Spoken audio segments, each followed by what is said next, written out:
des fougères arborescentes, des fleurs alors qu'on est au mois de novembre, un paysage tropical. Quand on arrive au pied d'une cascade, au milieu de ces blocs géants, on est ailleurs, dans le jardin extraordinaire de Nantes.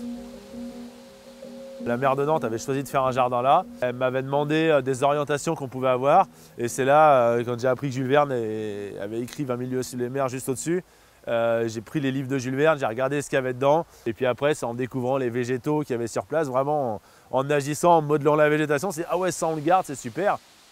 On est arrivé voilà, avec les services de la ville, on a passé la débroussailleuse dans cette friche-là, avec ses bulleyas, ses genêts d'Espagne. On a commencé des premiers tracés avant de dessiner le projet pour avoir du recul sur la falaise.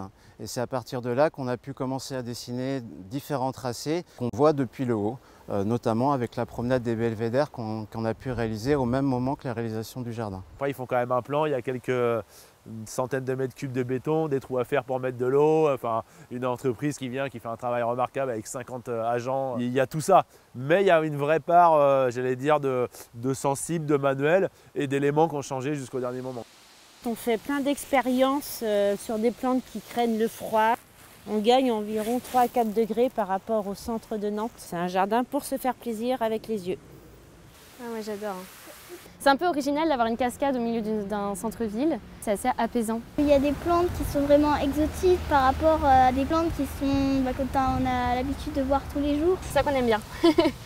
À la fois, c'est l'idée d'être un jardin donc extraordinaire, mais en même temps de préserver une bonne partie de la friche, parce qu'on avait constaté une biodiversité intéressante. Et l'idée, c'est que le jardin extraordinaire s'enfonce dans la friche et que la friche s'enfonce dedans. Et évidemment, d'un point de vue botanique, alors il y a des plantes qui explosent. On les voit, les dahlias arboréales, là, ces dahlias qui font 6-7 mètres de haut. Et puis après, pour ceux qui cherchent un petit peu plus, on a des cactus d'accrocher à la falaise. Quand on est là, ça fait une belle parenthèse. On se sent ailleurs. On venait pas dans ce quartier-là. C'est le fait qu'il y ait ce jardin extraordinaire qui nous fait venir. Ça nous permet d'aller à la butte Sainte-Anne de temps en temps.